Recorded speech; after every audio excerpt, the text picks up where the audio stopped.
ముఖ్యంగా నేను ఒక విషయం చెప్పదలుచుకున్నానండి. అజయ్ బాబు వాస్తవంగా రెచ్చగొట్టే ప్రయత్నం చేసుంటే మీరు లీగల్గా ప్రొసీడ్ అవ్వచ్చు, అందులో మేమేం అనడానికి లేదు.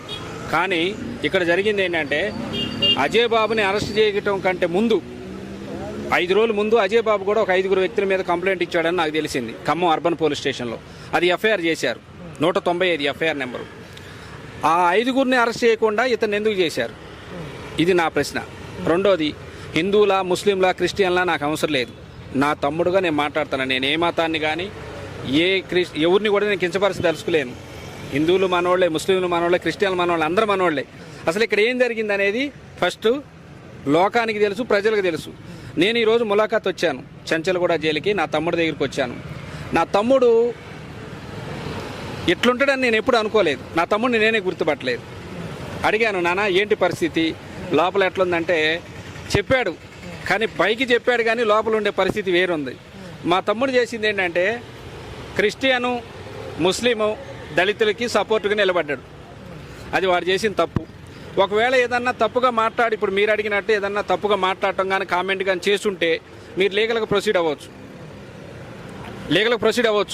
కానీ ప్రొసీడ్ అయ్యే ముందు అజయ్ బాబుని అరెస్ట్ చేసింది 5వ తారీఖు రాత్రి 8:20కి అరెస్ట్ చేశారు.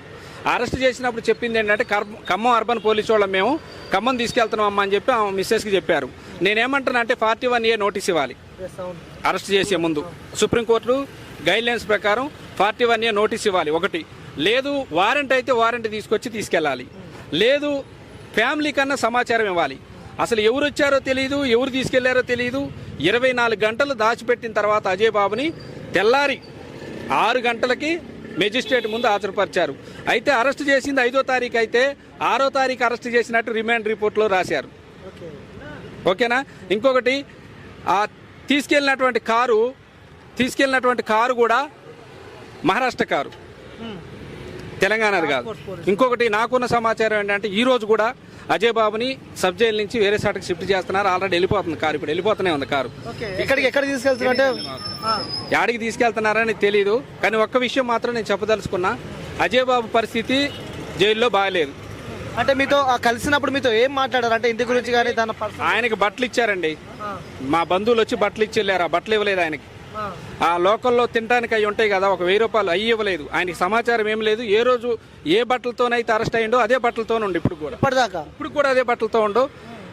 నా తమ్ముడు నాకు చాలా బాధ అనిపించింది. ఎప్పుడు అట్లా లేడు. నేను ఒక అన్నగా నాకుండే బాధ నాకుంటుంది. మీరు లీగల్గా ఏదైనా చేయాలనుకుంటే చేయండి, కానీ నా తమ్ముడిని ఒక పిచ్చోడిని చూసినట్టుంది నాకు. క్రిస్టియన్స్కి కూడా నేను చెప్పేది ఏంటంటే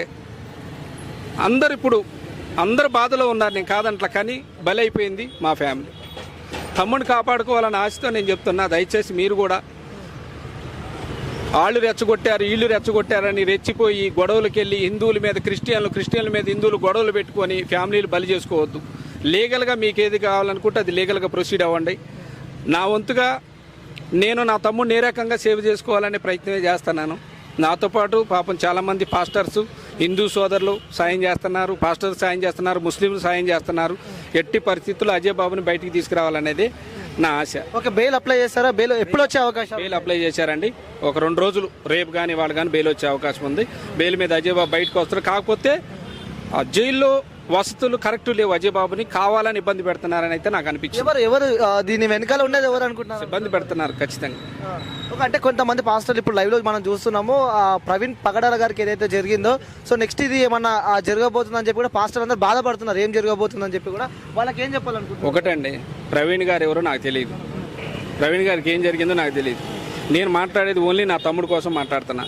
నా తమ్ముడు ఏం తప్పు చేసిండని తీసుకొచ్చారనేది నా కాన్సెప్ట్. ప్రవీణ్ గారు ఇంకొకళ్ళు నాకు తెలియదు. కానీ ఒకటేంటంటే అజయ్ బాబుకి ఏం జరిగినా దానికి పూర్తి బాధ్యత రాష్ట్ర ప్రభుత్వం తీసుకోవాలి. అది మాత్రం నేను చెప్తున్నాను. సో అంటే అప్పటి నుంచి ఎలా ఉండేవాడు అన్న, చిన్న ఉన్నప్పటి నుంచి మీరు ఎందుకంటే దగ్గర నుంచి చూసిన వ్యక్తులు కాబట్టి, సో ఎలా ఉండేవాడు? ఎందుకంటే కొన్ని వీడియోస్ మనం చూసాము, లైక్ అంటే నాకు కార్లో నేను రాడ్లు పెట్టుకొని తిరుగుతా, అవి పెట్టుకొని తిరుగుతా అని చెప్పి కూడా, సో నన్ను చంపాలంటే ముందు వాళ్ళకి దమ్ము ఉండాలి అని చెప్పి కూడా కొన్ని వాక్యాలు మనం చూసాం. లేదు, అజయ్ బాబు చాలా సెన్సిటివ్ మనస్తత్వం. మేము 4 అన్నదమ్ములు, పెద్ద ఆయన, నేను 2 ఆయన్ని, నా తర్వాత అజయ్ బాబు. చదువు అంటే బాగా పిచ్చి అజయ్ బాబుకి. ఎక్కడన్నా అన్యాయం జరిగిందంటే చూసుకుంటూ ఉండలేడు, మాట్లాడతాడు. కాకపోతే ఏంటంటే వాడి మాటే గాంభీర్యంగా ఉంటుంది. ఎవరు కొట్టేసేవాళ్ళలాగా, గొడవకి వెళ్ళేలాగా ఉంటుంది అంతే తప్ప ఆడు చాలా మంచి వ్యక్తి, చాలా జాలి కలిగిన వ్యక్తి, చాలా భయస్తుడు కూడా అజయ్ బాబు. ఇప్పటి వరకు స్టేషన్ మెట్లు నా తమ్ముడు ఎక్కల. కాకపోతే ఒక మంచి కార్యక్రమం మీద క్రిస్టియన్లు, ముస్లింలు, దళితుల కోసం ఒక యజ్ఞాన్ని ఎన్నుకున్నాడు ఆయన. ఆ యజ్ఞం మీద ముందుకు పోయే క్రమంలో ఈ కేసులు జరిగినాయి. నేను లాస్ట్ అండ్ ఫైనల్గా మీ ఛానల్ తరపున ఏం చెప్తున్నానంటే, డిపార్ట్మెంట్కి మీరు తప్పు చేశాడు, అజయ్ బాబు అరెస్ట్ చేశారు, ఓకే సంతోషం. కానీ అజయ్ బాబు ఇచ్చిన కంప్లైంట్ ఎఫ్ఐఆర్ అయింది 1వ తారీఖు 4వ నెల 2025 నాడు ఖమ్మం అర్బన్ పోలీస్ స్టేషన్లో 5 వ్యక్తుల మీద. ఆ వ్యక్తులు ఎవరు కూడా నాకు తెలియదు. నాకు ఇప్పుడే చెప్పాడు, అన్న నేను కేసు పెట్టాను ఖమ్మం అర్బన్ పోలీస్ స్టేషన్లో, అది ఎఫ్ఐఆర్ అయింది, అది చేయకోకుండా నన్ను అరెస్ట్ చేశారన్న అని చెప్పాడు. ఆ వ్యక్తులు ఎవరు కూడా నాకు తెలియదు.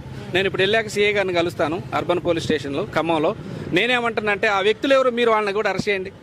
ఇప్పుడు ఈయనకొక న్యాయం మీకొక న్యాయం కాదు కదా. లేదు ఏమైనా పొలిటికల్గా చూపిస్తున్నారా? పొలిటికల్ కంటే మేము కూడా పొలిటికల్గా చూపించుకోవాల్సి ఉంటుంది. ఎందుకంటే నేను కూడా ఒక పార్టీలో స్టేట్ ప్రెసిడెంట్గా ఉన్నా. ఏ పార్టీలో? ఏ పార్టీ అనేది చెప్పను, తెలుసు, చూసే వాళ్ళకి తెలుసు, నాకుండే సంబంధాలు నాకున్నాయి. నేను పొలిటికల్ అంటే పొలిటికల్గా మేము కూడా చూడాల్సి వచ్చింది. నేనేంటంటే గొడవలు వద్దు. అజయ్ బాబుకి జరిగింది అన్యాయం, అది మీకు తెలుసు, నాకు తెలుసు, ఇంకో అందరికీ తెలుసు. ఒకవేళ నా తమ్ముడు తప్పు చేసిండు, ఖచ్చితంగా లీగల్గా ప్రొసీడ్ అవ్వండి, చట్టపరమైన చర్యలు తీసుకోండి. కోర్టులోనే, న్యాయస్థానాల్లోనే తమ్ముడిని కాపాడుకుంటాం మేము. ఇదైతే చెప్పగలను. నమస్తే. Thank you. ఓకే. సారీ.